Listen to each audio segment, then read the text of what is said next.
With the bases loaded in the top of the third inning, Logan Morrison golfed a flat changeup from Rick Porcello into the right field seats for a grand slam, putting Tampa Bay ahead 6-0 at the time. Welcome into the Boston Red Sox newsfeed post-game recap. I'm Lars Yesteby reporting for CLNS. For the second time in 3 games, the Red Sox were blown out at home, falling tonight by a score of 10-5 to the Tampa Bay Rays. Rick Porcello was on the mound for Boston and threw his worst outing since July 2015. He got shelled for 8 earned runs on 4 homers, including the grand slam. Porcello seemed frustrated with non-strike calls from the start and ended up leaving way too many pitches out over the plate. The parade of runs began in the second inning when Morrison doubled, and Shane Peterson cracked a 2-run dinger just inside the pesky pole to put Tampa Bay ahead 2-0. As I mentioned, the game really fell apart for Porcello in the third inning, where he issued 2 base-on-balls and gave up a single to load the bases before the crushing slam by Morrison. The Sox starters' night got worse in the 5th frame as Brad Miller and Steven Souza Jr. launched back-to-back solo shots to make it 8-0 Rays. After that, John Farrell mercifully yanked Porcello from the game. In just 4 1/3 innings, he allowed 8 hits total while walking 2 batters and striking out 5. Last year, Porcello was 5-0 with a 3.07 ERA against the Rays, but that success did not carry over to his initial try in 2017.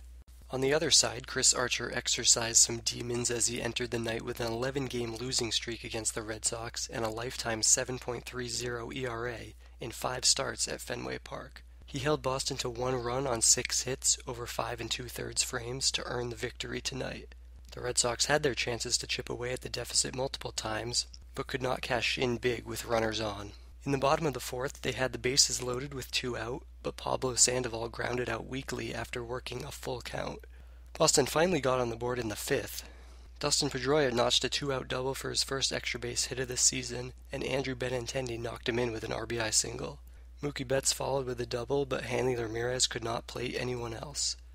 The Rays pushed their lead to 10-1 in the top of the 7th inning after a triple by Miller and singles by Souza Jr. and Morrison. In the bottom of that frame, the Sox got their second run with Austin Pruitt pitching out of the bullpen.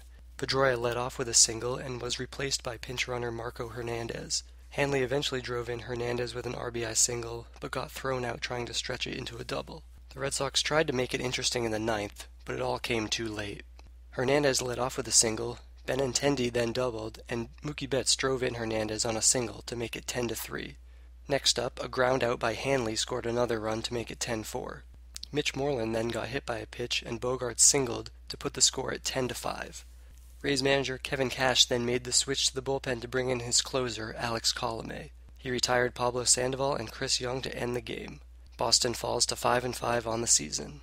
As a team, they stranded 12 men on base in this game. The lack of home runs is also starting to cause concern as their total remains at 4 on the year. Mookie Betts was a bright spot as he notched 4 hits and now has 110 consecutive plate appearances without a strikeout, which sets the longest streak by a Red Sox hitter since Wade Boggs in 1984.